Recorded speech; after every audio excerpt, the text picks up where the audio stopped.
All right, so the movie Heretic. All right, a couple things. First off, Hugh Grant is incredible in this movie.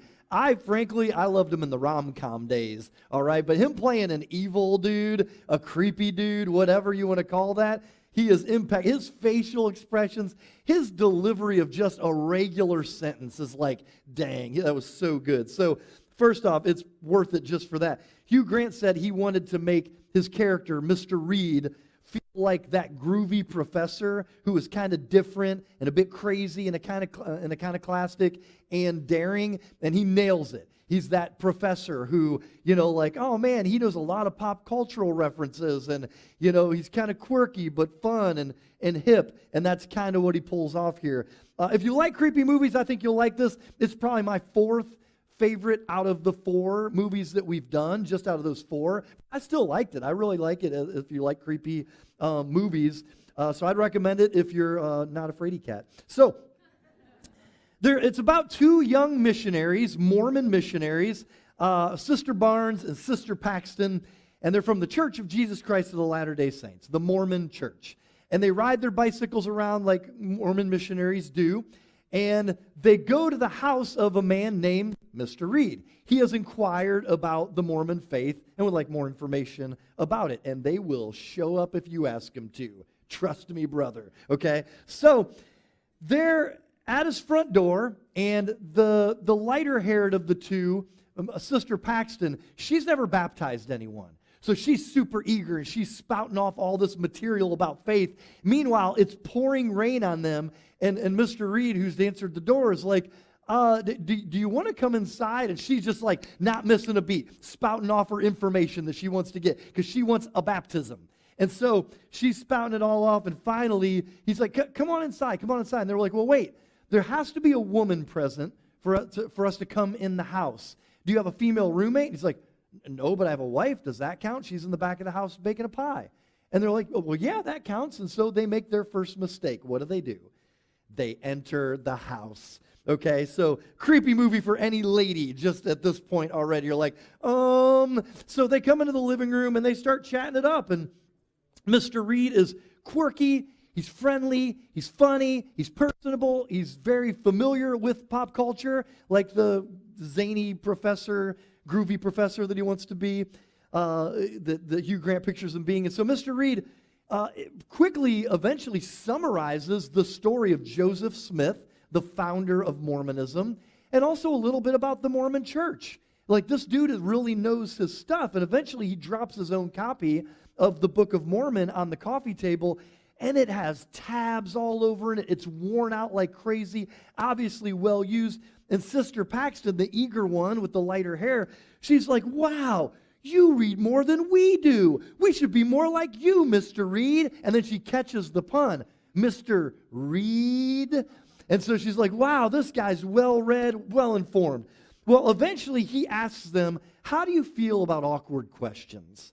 And they're like, okay, I mean, we'll be curious if we leave without knowing what the awkward question would be, so go. He says, my question is this: how do you feel about polygamy? The concept of a man having multiple wives. And ironically, he's sipping on a coffee cup that says hubby on it. And so Mr. Reed says, Mormonism has a controversial history with the misogynist practice of men claiming multiple wives. But I'm fascinated by the idea of modern revelation, the Word of God onto the prophet, which is used to erase this behavior from the church in 1890. I just think it's worthy of conversation. And there's an awkward silence. So what he's saying is Mormons used to outright practice polygamy. It was encouraged. But then there was divine revelation in 1890 when it was suddenly becoming more and more of a black eye to the church and made it hard to recruit. That you guys believe in polygamy? You allow it? And so suddenly God told them in 1890, well, we're not going to do that anymore. And so Sister Barnes, the dark-haired one, she tries to give a logical reason why polygamy was allowed in early Mormonism.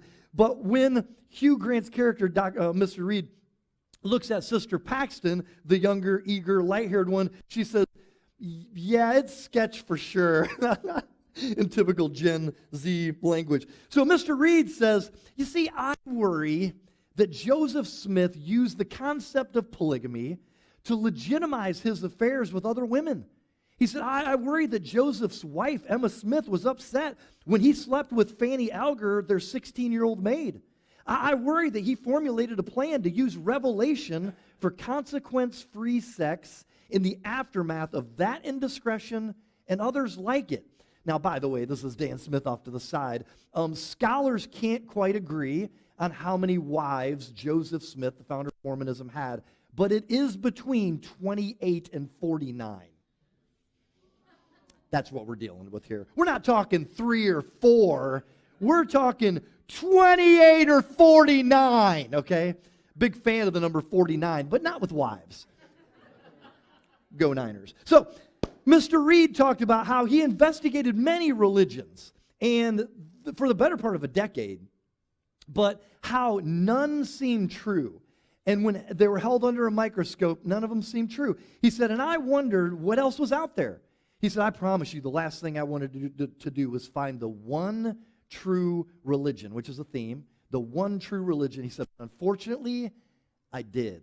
And that's kind of swept under the carpet for a little while till later in the film. So eventually, Sister Barnes, the dark-haired one, she's just like, they're both getting nervous at this point. They haven't seen any sign of supposed wifey.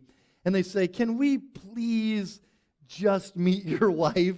And Mr. Reed steps out of the room, heads back toward the kitchen, toward his study. Sister Barnes realizes, as you saw in the trailer, that the smell of blueberry pie is a scented candle that's been burning on the coffee table. And when they get up and try to go out the front door is locked, and they can't figure out how to go out the front door and unlock it. They have no phone signal, and they realize they might be prisoners in a game of cat and mouse with the sinister heretic in a cardigan. So, turn to 1 Peter 3, now that you're all creeped out. All right, good. I love to creep you out one time in each movie series. I'd do it 3 times if I was allowed, but my wife said no. So 1 Peter 3 is a letter to Christians written by a guy named Peter, hence the name 1 Peter. He often is called Simon Peter. He was one of the 12 main disciples of Jesus, one of Jesus' closest friends. And he wrote these letters to encourage and instruct Christians in the first century, soon after Jesus died on the cross and was resurrected. And so Peter's major concern in this letter is really instructing and encouraging Christians who were under severe persecution at the time of 1 Peter, under the Emperor Nero. And so 1 Peter 3:15 says this, in your hearts revere Christ as Lord. Now, pause there. The heart in the Bible, usually when that's brought up, is kind of the center of a person. In your heart, revere Christ as Lord. So he's saying, when you are suffering, when you are being persecuted, make Jesus the center of all things. Like, it needs to be there all the time, the center of everything. How you make decisions, what your absolutes are, what your values are. Make Jesus your center, make him your Lord, make him your leader. And don't be afraid of what people might do to you when Jesus is your center. So he goes on to say, always be prepared. Always be prepared to give an answer to everyone who asks you to give them the reason, or in the Greek, the logos, account, for the hope that you have. But do this with gentleness and respect, keeping a clear conscience, so that those who speak maliciously against your good behavior in Christ may be ashamed of their slander. It is written, if it is God's will to suffer for doing good, for it is better, if it is God's will to suffer for doing good than for doing evil. So he's basically saying, when you have hope in the midst of suffering, sometimes people will see that and be like, how are you still hopeful in spite of what's going on to you? And so that could be in the midst of suffering, like, hey, this is why I have hope. I've lost my job, and I'm scared, but this is why I have the hope that I have.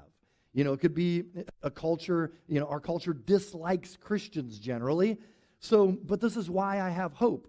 Or I have cancer, but this is why I have hope. And so people will see that hope, and at times, people who don't follow Jesus, they'll ask a question about that. And so they'll be puzzled, and they might ask you for a reason, the passage says. And so he says, when that happens, you need to be prepared to give an answer. And the word answer in Greek is apologia. It's where we get the English word apology. But it doesn't mean, I'm so sorry, I'm so sorry, I'm so sorry. It doesn't mean sorry. It's like a defense presented in a courtroom. That's what apology really means. And so it's a defense given in a courtroom. The idea is when someone asks you about your faith, that you should be prepared to be able to answer why you hold the hope that you have. What is your defense of the Christian faith? And it could be speaking to a formal inquiry, which, this happened to the disciples, and it's happened throughout the history, still happens, for people where they have to stand before government officials and give an answer about their faith, about Christianity. But it also can mean an informal questioning. It could be in Mr. Reed's living room. It could be over a conversation. It could be something that comes up in conversation. To be ready to give an answer, why do you have hope in Jesus? Why? And so that's where we get the word apologetics, if you've ever heard that. It is a branch of theology that deals with a defense of the faith. The idea that, man, there's evidence to understand that Jesus was a historical person, not just in the Bible.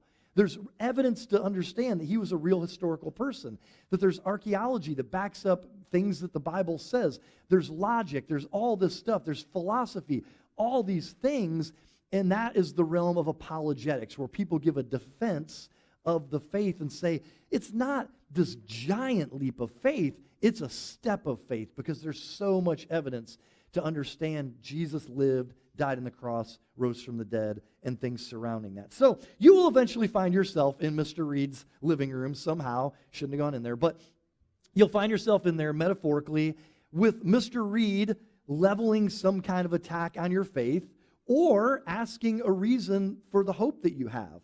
And sometimes it will come in attack form, and Mr. Reed is often in attack form, but you're going to hear attacks on Christianity. You have heard, will heard. Christianity is anti-Semitic. Christianity is a white man's religion. Christianity is anti-women. The Bible is pro-slavery. The Bible doesn't say anything about same-sex relationships. And all of them are going to be like, Now, I'm not saying you have to engage in all of these discussions, because sometimes you're like, I know with the tone this person is not interested in a discussion, But at the very least, you should know in your heart what the answer is. Like, okay, I can have a piece of understanding. I know what the answer to this is. So when I first watched the movie Heretic, my first thought during this film, because as many of you know, I go see a movie just about every Tuesday on my day off. And it's a discount day, by the way, too, so I can be frugal like that. And so I go see a movie just about every Tuesday. And when I went to watch Heretic, I got to the scenes in Heretic where Mr. Reed starts unloading on faith, and even specifically faith in Jesus. And my response, honestly, was, dang, this needs a response. 2 people at the 9:30 service might care about this response, but this needs a response, because in general, I do think it teaches us a lot about attacks that are sent on Christianity, attacks that are stated toward Christianity, but that often, we don't think about it or look into it all, and we just wonder with this unsettling feeling, is that all true? Maybe I'm too afraid to even look up whether this is true, because what will I find about Christianity? And so I just was like, man, these accusations about Jesus, they need a response. Last week I was getting ready before the 8 a.m. service. I was sitting here and the band was warming up doing sound checks. And one of our elders, Jason Liu, was playing guitar last week. And he was like, man, I watched Heretic. I hated it. And I've talked to other people with much better taste since then who really liked it. But he just was like, I hated it. And I said, yeah, I just felt like it needs a response. And he was like, true. He's like, but I don't think anyone's seen it. And I said, yes. I said, but Heretic isn't the only one saying the things that Heretic says. It's not the only source of the kinds of stuff that's said in the movie. And so in the movie, Mormonism is the first faith that he goes after. And there are a couple reasons for that, why that works for the film and why that works in general. One is because, well, you have the helpful plot device of Mormons send out 2x2 missionaries. Usually they're guys, by the way. I've actually never seen a female missionary. They exist. They can volunteer for a mission, but I've only met young men, over and over and over who have been missionaries. But in the film, it's two ladies, which I've certainly never seen. I've never seen one, let alone two. And so that helps because that gives the opportunity for two people to be invited into his home for this game of cat and mouse and these discussions they'll have. The second reason it works well to start with Mormonism is because I've always said, ever since I first started studying apologetics when I was like 22 years old, Mormonism is the first to fall. If you are to pick apart religions and be like, is this religion true? Is this true? Is this true? The easiest and the first to topple is Mormonism. It's just unsubstantiated in any way by any archaeology, any of the things claimed in the Book of Mormon, which was after Jesus rose from the dead. He showed up in the Americas and did all kinds of stuff in the Americas, and nothing is substantiated. There's tribes and rivers and coinages named, none ever. That's devastating. So I won't defend the stuff that Mr. Reed says about Mormonism, because most of it I really agree with. And of course, the polygamy stuff, Joseph Smith kind of sketch, all that kind of stuff. But the one thing I will say is I don't agree with what he says to the Mormons about divine revelation. And that is that God could speak to imperfect humans or give them his word. I'm like, well, that does happen. And yeah, it's sketch in a case like this where I believe it's fake, but I do believe in divine revelation. So for more fun facts about Mormonism, you can check out my 2008 comedy song, I Got a God. Okay, so if you've heard Positive K, the hip-hop song, I got a man. What's your man got to do with me? I got a man. I'm not trying to hear that, see? So I have a comedy song that's called I Got a God, and it's about two Mormon missionaries who show up to a Christian housewife's home, and she is so prepared to deal with these Mormon missionaries. And so it's all true facts of them going back and forth. So if you want to learn in a fun way about Mormonism, there you go. And a Jehovah's Witness might show up at the end also. So anyways, but this is one thing that's said in Galatians 1:8 by a Christian leader in the first century named Paul. Mormonism started supposedly with an angel named Moroni who comes to Joseph Smith and basically gives him the revelation for this religion. Listen to what Paul said in the first century, Galatians 1:8. Even if we or an angel from heaven should preach a gospel other than the one we preach to you, let them be under God's curse. It's almost like Paul knew Mormonism was coming. He's like, I don't care if an angel appears to you. If they give you a different gospel than the one that we preach to you, you find New Testament by the apostles of Jesus, you reject it. It is absolutely a different false gospel and a different Jesus. And so, frankly, Mormonism is a cult. I say nicely, it is a different Jesus, totally different, where Jesus and Lucifer are brothers. And if you're a guy, it's kind of good news for you because in the afterlife, you get to have your own planet and you get a celestial harem that you get to populate the entire planet with. And by the way, that's what Jesus did with Earth. Okay, so there's Mormonism for you. So eventually, sound good so far? You thinking about Mormonism a little bit? That's winning you over. So eventually the missionaries who are really starting to get scared and nervous, they follow Dr. Reed back to his study. Really, they go back there to search for him because they're trapped and they can't get out of the front room. And so they're like, I guess we got to go this way. So they head back. And what's interesting is they get to his study, and his study looks like a little miniature church auditorium. And it's all this little mini church thing. In fact, you could call him the preacher for this chunk of the movie. He is about to preach sermons that are anti-faith. And man, I'm telling you, it's really interesting. Like the Heretic uses illustrations, object lessons, relevant music, games, and humor. He could preach sermons at Momentum if he believed right. He's like the Antichrist version of Momentum. I got games, I got stories, I got object lessons. And so, all the while, there's this increasingly ominous tone to his message and the entire situation. But he uses the board game Monopoly. I mean, it's so well done. He plops Monopoly down, and he says, let's talk about Monopoly. And he uses it as a sermon illustration, and he explains how the concept of Monopoly was stolen by another woman who created a game in 1904 called the Landlord's Game. And this is all very true.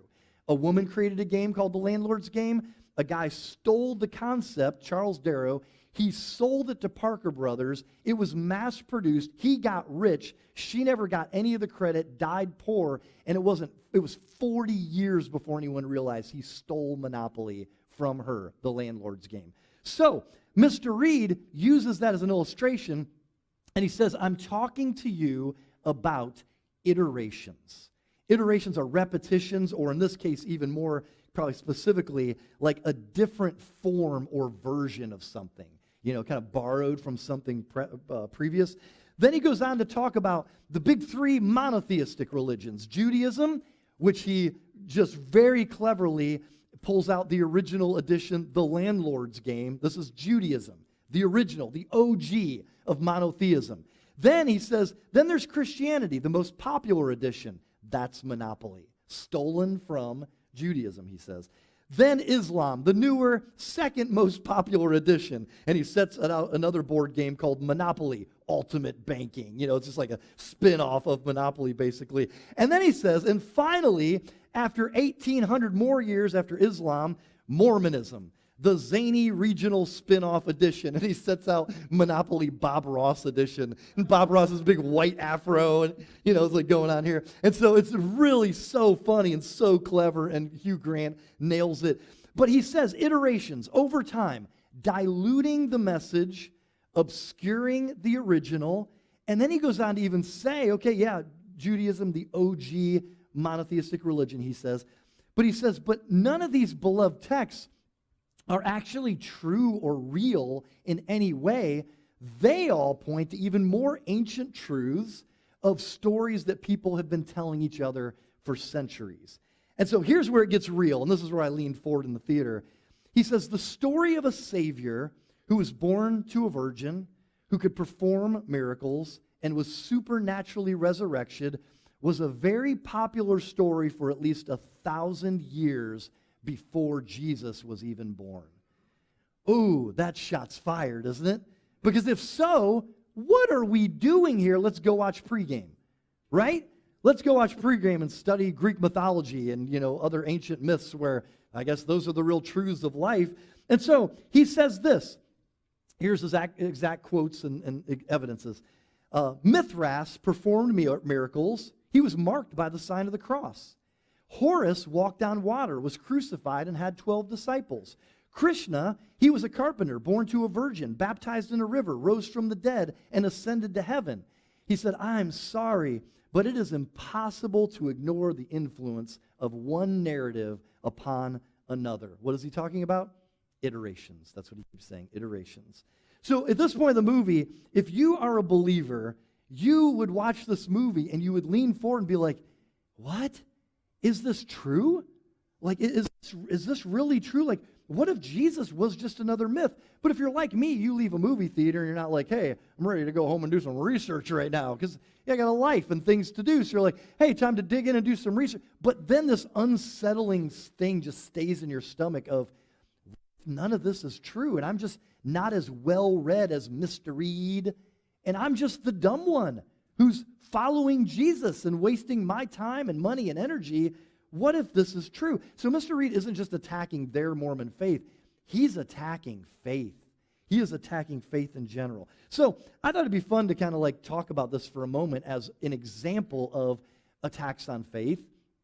To know through apologetics, there are answers to all this stuff, or we wouldn't be here. I surely wouldn't be wasting my time, and Christianity wouldn't be as crazy popular as it is, because not everyone checks their brain at the door when they go to church. They look into things, and they investigate, and they say, if there are good arguments against Christianity, we need to know what these are, and they search. And so Mr. Reed's claim in Heretic is that the story of Jesus is copied from earlier mythological gods, but it is an old argument, sometimes called the copycat myth, other times called pagan Christ theory. And Christian apologists, remember the defense of the faith, Christian apologists have responded to these for over a century. This has been going on, and they've been giving their responses for, no, these are the answers. But the reason I want to share a couple of these things is because, one, a college student could go to college and hear this from a professor and look at that person like Mr. Reed and think, Well, they're well-read. They're smart and I'm not. So this must be true. I'm an idiot this whole time. My parents have been brainwashing me. Or I've been stupid enough to be going to Amplify Student Ministry without my parents, learning about Jesus, and it's all just another myth. And so, students, I would love for you to hear it here first and know, man, I don't remember exactly what they are, but I remember there are answers. There are answers to this, and I think they're really, really helpful. Our daughter Aslan is a student at the University of Akron, and last year she said, man, I had a professor that just keep bringing up faith and Christianity. Even in our discussion threads, it would come up all the time, and he was blatantly, constantly attacking Christianity and the Christian faith. She was like, it was like relentless, and so I want students to be prepared, or at least to know I don't have to walk around with a sick feeling in my stomach of, is this not true? You'll hear random skeptics, around you who might bring up, things like this that you will feel like they're Mr. Reed. They're really smart and I'm not. Atheists in online discussions, Reddit gangsters. I mean, you're going to see stuff in general like this. But Mr. Reed claims specifically, Mithras performed miracles and he was marked by the sign of the cross. Okay, Mithras, first of all, was a Roman mystery religion, or Mithraism was. And it was popular in the 1st, that's key, to 4th century. When did Jesus walk the earth? The 1st century. So late 1st century to 4th century is when Mithraism was known in the Roman Empire. So first off, I think it's funny, one of the things he would say as a parallel is he also performed miracles, like miracles are some really unique thing only known to Jesus. It's like, and Jesus also snacked before meals. So did this guy. It's like, what a weird parallels. But okay, yeah. The miracle thing, but he was marked by the sign of the cross. That ought to make you perk up. Like, what? So, this is an easy way. This might seem like a lazy way to do it, but I wanted to make it like a really accessible way. Google any of these right now, and it'll do that AI summary for you, the Google AI summary, and just ask the clear questions of what he proposes, and anybody else who proposes things like this. And so you could put, was Mithras marked by the sign of the cross? AI overview told me, no, there's no evidence that Mithras was marked by the sign of the cross. The idea is a scholarly myth. Okay, we're going to see a theme of this building here, is that sometime in recent history, people have started trying to make parallels between Jesus and pagan gods. Okay, so next, also, by the way, the timeline doesn't work out, like I mentioned. A lot of these copycat comparisons actually come after Christianity, not before. So if anyone was stealing themes, often it has been people stealing themes from Christianity and making them a part of their, for instance, mystery religion in the Roman Empire. And so, Krishna, one of the things Mr. Reed says, Krishna, who maybe you've heard of, he was a carpenter, born to a virgin, baptized in a river, rose from the dead, and ascended into heaven. Oh, wow, okay, so Google, let's rapid fire those and give me a summary of what's going on here. So Google, oh, by the way, Krishna was a major deity in Hinduism. Google, was Krishna a carpenter? Let me, yes or no, you want to guess? No, Krishna was not a carpenter. He was a cowherd in Hindu mythology. He was a cowherd. The idea of Krishna, Google says, as a carpenter came from the recent horror film, The Heretic, and is the misrepresentation of the traditional story. So this is one that was just made up for the movie. But many of these claims are proposed by people outside of Mr. Reed. So Google, was Krishna born to a virgin? You want to guess? No, absolutely not. Was Krishna raised from the dead? No, Krishna did not raise from the dead. After his death, his physical body disappeared, and his spirit ascended to his eternal abode. Google, did Krishna ascend to heaven? Yes. Finally, we got one. Boom. The ascension. An ascension. Okay. Oh, man, everything from Jesus is copied. And so there's one, finally. All right. And so then Mr. Reed also claims Horus walked on water, was crucified, and had 12 disciples. Horus is an ancient Egyptian deity. Google, did Horus walk on water? You want to guess? No, there's no evidence of or mention in Egyptian mythology that the god Horus walked on water. This is a claim that inaccurately parallels the story of Jesus and is not supported by ancient texts. Mr. Reed is not the only one saying this, people. Can I emphasize this? Google, did Horus have 12 disciples? Want to guess? No, Horus did not have 12 disciples. This claim is false, and ancient Egyptian mythology does not support a consistent number of followers for Horus, with accounts varying from 4 to 16 or an unspecified number. Notice none of them 12. The idea of Horus having 12 disciples likely stems from the modern reinterpretations of the mythology rather than actual ancient texts. Wow, this is growing troubling, isn't it? Because really smart atheists are always throwing this at our college kids, okay? And so Google, was Horus crucified? Which is kind of a ridiculous question when you know the history of crucifixion, when you think about the timeline of ancient Egyptian mythology. Want to guess if Horus was crucified? No. Horus was not crucified. Crucifixion was not a part of the ancient Egyptian mythology or practices. The idea that Horus was crucified is an anachronism, as crucifixion was a Roman method of execution introduced thousands of years later. Now, I will disagree with that a little bit, because Romans didn't invent crucifixion. They perfected it. Somebody before them, like maybe the Persians, we're not sure, are the ones who invented it. But the point is, this wasn't a practice in ancient Egypt, but atheists are like, yeah, Horus was crucified in ancient Egypt. Not even close, dude. Not even close. So are you getting the sense of how deceptive these arguments are? But they come from Mr. Reed, so you're like, this guy is so well read. He's so smart. How can I even respond? Google?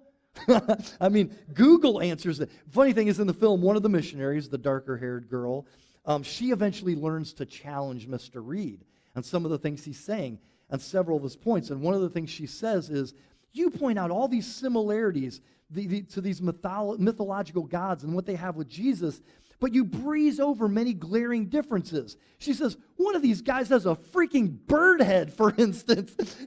Horus, he's often depicted as a falcon or a human with a falcon head. She's like, oh yeah, we left that part out, didn't we?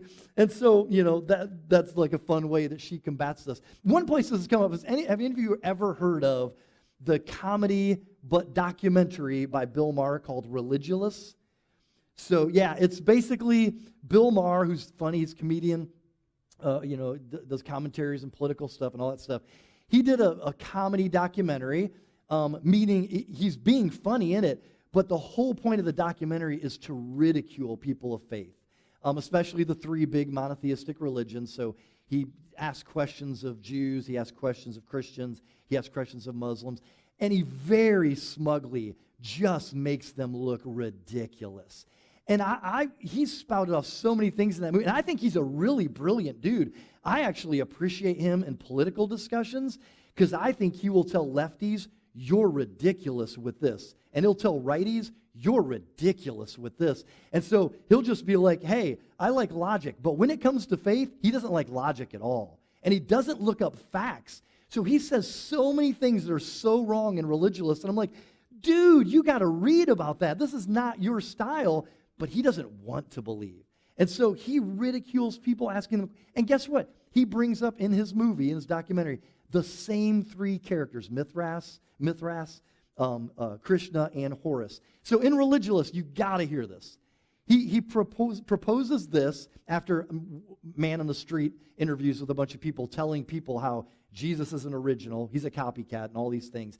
Then on text, they do this montage that shows footage of like a Jesus film with in the background Walk Like an Egyptian playing from the Bangles. And he puts these facts, he proposes, on the screen. Written in 1280 BC, the Egyptian Book of the Dead describes a god, Horus. Horus is the son of the god Osiris, born to a virgin mother. He was baptized in a river by Anup the baptizer, who was later beheaded. This all supposedly parallels Jesus. Like Jesus, Horus was tempted while alone in the desert. He healed the sick, the blind, cast out demons, and walked on water. He raised Asar from the dead. Asar translates Lazarus, it says. Oh yeah, he also had 12 disciples. Yes, Horus was crucified first, and after 3 days, 2 women announced Horus, the savior of humanity, had been resurrected. And dudes, I am telling you, that is 100% Horus manure. Come on, let's go. I've been waiting all week, baby. I've been waiting all week. Let's go for dad humor. Horse maneuver, baby. But it's a steaming pile of lies. I mean, that is extremely detailed. It's so detailed, and it's all completely fabricated. There's no parallels like that to Jesus. And so when you actually look into these original myths, these so-called parallels, they disappear. They're either overstated or completely fabricated. And so one of the things that Mr. Reed says, well, he has his captive two-person church audience going there. He says, this little gallery, and he has all these paintings. He says this little gallery depicts 12 gods who were born on December 25th, all of who predate the existence of Jesus. Now, this is funny because this is often a little attack from atheists, and I just want to be honest, I don't know why Christians even care, okay? Now, there might be some people, and I don't know where it comes from, that actually believe Jesus was born on December 25th. I really don't know where it comes from. I don't know if it's a Catholic thing. I don't know if it's just a religious thing. We have no historical evidence Jesus was born on December 25th. It's a day that was picked by the Romans and the Roman Empire, I want to say the 4th century, to say, let's start celebrating Christmas and the birth of Jesus here. And they put it on that date to replace a pagan festival that wasn't a birth date for a pagan god. It was a day that he was celebrated on a festival. And they were like, that day from now on is going to be when they were going to celebrate Christmas. And that's when we celebrate Christmas. So don't argue with people who are like, hey, Jesus wasn't born on December 25th, but other pagan gods were, or whatever. December 25th is not a hill to die on. It's a day that we remember and celebrate Jesus that's kind of arbitrarily picked. And we say, okay, that's the day we're going to, biblically it probably happened in the winter. There's some little evidences, but nothing that gets us to December 25th. So in this argument in the movie, this actually surprised me because I looked this up and I thought there would be fake man-made pagan gods who were born on December 25th. I looked it up. Google, there are 0 reliable historical sources confirming the birth of any pagan deities on December 25th. But he says there's 12 that predate Jesus. But who cares? Jesus wasn't born on December 25th. So truthfully, that doesn't even matter. And it's these claims that are just so deceptive in the movie, but they go well beyond the movie. So as a movie fan, I love the setup for this movie. I think it's great how it is mostly just dialogue and Hugh Grant's acting that just keeps upping the ante and the nervousness and the tension of like, what is he pointing toward here? What is going on? How is this going to, what's up with the doors, the belief and disbelief, and what's going to be behind those doors and all this stuff? It's great build. I don't love the payoff, to be honest, but I think all the setup is just spectacular. But one major theme in Mr. Reed's claim is that he has found the one true religion. And ultimately, he reveals that the one true religion that he has found to be true is, the one true religion is control. The one true religion, that's what religion is. It is control. Founded by Janet Jackson in 1986. You like that? We're going to wait to save that all week too. Heretic, it again repackages like some age-old thoughts and makes them look fresh and new to attack God, faith, Christianity, and religion. But I just want you to notice, if you watch and listen, if you haven't already heard this theme in life, you will now start to hear, it's kind of like you're thinking about buying a car and you start seeing it everywhere. Now just listen for how often you'll hear, for instance, in Hollywood, you'll see it in podcasts, or hear it in podcasts, see it on social media, even in classrooms, that religion is control. And you'll definitely hear it a whole bunch now if you pay attention for it. But it shows up everywhere. Religion is a tool for social control. Religion brainwashes people so leaders can keep power and dominate them. And I just want to say, as just a simple response to that, when people say religion is about control, what they're really talking about is bad religion. Like, they're not talking about Christianity at its core of what Christianity really is. Because Christianity at its core is radically different. Like Jesus says, he didn't come to control people, he came to set them free. John 8:32. Like, what looks like freedom to humanity is actually slavery and imprisonment.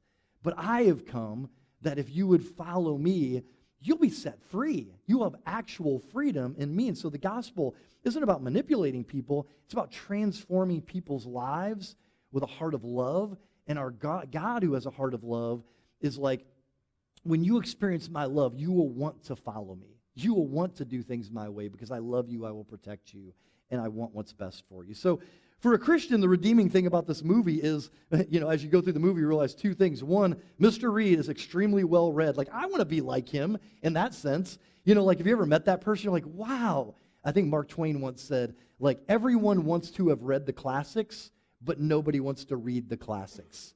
Like, man, I want his knowledge. I just don't want to put the work into it. I love how well-read Mr. Reed is in this movie. The other thing you realize as the movie continues is he's also a complete nut job. And those two things can both be true. I know some really well-read, well-meaning people who are complete nut jobs when it comes to, I'm not taking your advice in life or philosophy or spirituality in any way, even though you've read many more books than me. And in fact, I love how McKay Coppins, a writer in the publication The Atlantic, she puts it this way. She describes the film. It's a horror movie about an atheist who won't shut up. That's how she puts it. I was like, yeah, that's pretty much the case. This guy's got a lot of knowledge to drop and a lot of deceptions to communicate. Several years ago, I do a lot of church camps, as some of you know. I preach at church camps, and we'll go and do some things. And when we lived in D.C., when my wife and I lived in D.C., we would go to this church camp almost every summer near Baltimore called Indian Lake Christian Service Camp. We nicknamed it Camp Krusty. It's pretty rustic. And so we would go to Camp Krusty almost every year. And one year, we invited someone to come whose name was Michael Bandy. He was a devout atheist, and we had him arrive at the camp midweek. Say it was a Wednesday. So he hadn't been around the students all week like the other faculty had. He came for this panel that we were going to have. And so it's Michael Bandy, atheist. He's going to be on a panel with 2 or 3 other Christian adults that were there serving the kids all week. And he sits down with them, and kids are allowed to ask any question they want about doubt, about faith, about apologetics, about was Jesus real, is there archaeology that backs up the Bible, all that stuff. And so the 2 or 3 Christians would give the panel, from the panel, the reason they believed in the stuff they did. They talk about archaeology and philosophy, those things, and they respond to those questions. But Michael Bandy eventually starts chiming in, and he would often contradict what the Christians in the panel would say, and he would refute them, or he'd try to refute them, and he was often kind of smug, he was often argumentative, often disagreeable, maybe even sometimes a little bit mean in the way he would respond to these things that Christians were saying, and eventually it felt a little bit like one of those daytime talk shows that's talking about like some hot topic or whatever, because some of the students would eventually start making fun of Michael Bandy from the audience, and they would start mocking him and things he said. They'd start talking over him from the audience. Sometimes they would boo things that he said, and sometimes they'd stand up like a daytime talk show and be yelling things at him from the crowd or whatever. And so the kids were like defending what they believed in, and it got kind of ugly by the end of the panel. So eventually we dismissed the panel, they left, and Michael Bandy left the room to boos and hisses like Monty Python. Boo! Hiss! Queen of filth, that kind of thing. So when we announced to the students, hey, now we really want to equip you for a situation like that. We want to help you to know how to give an answer for the faith that you hold when someone attacks it or disagrees with you. And guess who marched back into the room to do that but Michael Bandy himself? And he marches up with a big smile up to the front, and he sits down, and we were all like, psych, to the kids, and he was like, hey guys, I am a follower of Jesus. He goes, that's a character that I play sometimes. And the kids were shocked. It was like an M. Night Shyamalan thing to them. They're like, what? No, get out. They were going crazy. Like, what? Are you kidding me? Because they'd just been yelling at this guy a few minutes ago. And so he's like, I actually love apologetics and science and archaeology. He goes, that was a really tough role for me to play. And with this big, smiley, bearded, just friendly-looking dude now, you're like, whoa. He was like, man, partly that was hard for me because a lot of the things that I was proposing I know are totally bogus. I've looked into them. And partly that was tough because most of you all had no heart for my lost soul whatsoever. You just wanted to win an argument. You just wanted to yell at me. He said, man, to feel your anger from the stage, to feel your eventual hatred, that was pretty difficult. He said, hardly anyone here chose to love me beyond my ability to offend them.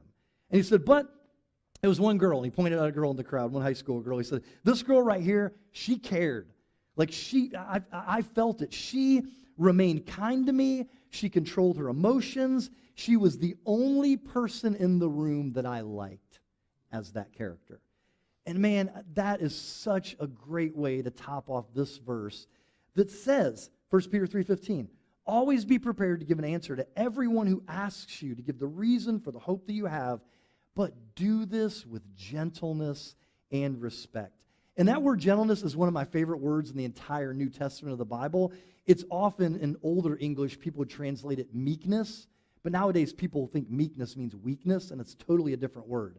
And so gentleness in the Greek is really meekness, and it means strength under control. I always say it's like Dwayne "The Rock" Johnson holding a tiny newborn baby. Like I could crush this kid but why would I? I'm gentle. I'm strength under control. And so we aren't trying to win or slam dunk fools with the faith. Okay? That's not the point. When people are smug or arrogant or know-it-all, we can be that one girl in the room. We can be that person in the room who's like, I am still going to control my emotions. I'm going to be calm. I'm going to be respectful. And I'm going to respectfully disagree. But be that one person in the crowd who loves people who need to be loved beyond their ability to offend you. Do this with faith. Do this with politics. I wasn't actually looking at you, but now I am. All right? Unfollow. Do this with faith. Do this with politics. Do this with family drama.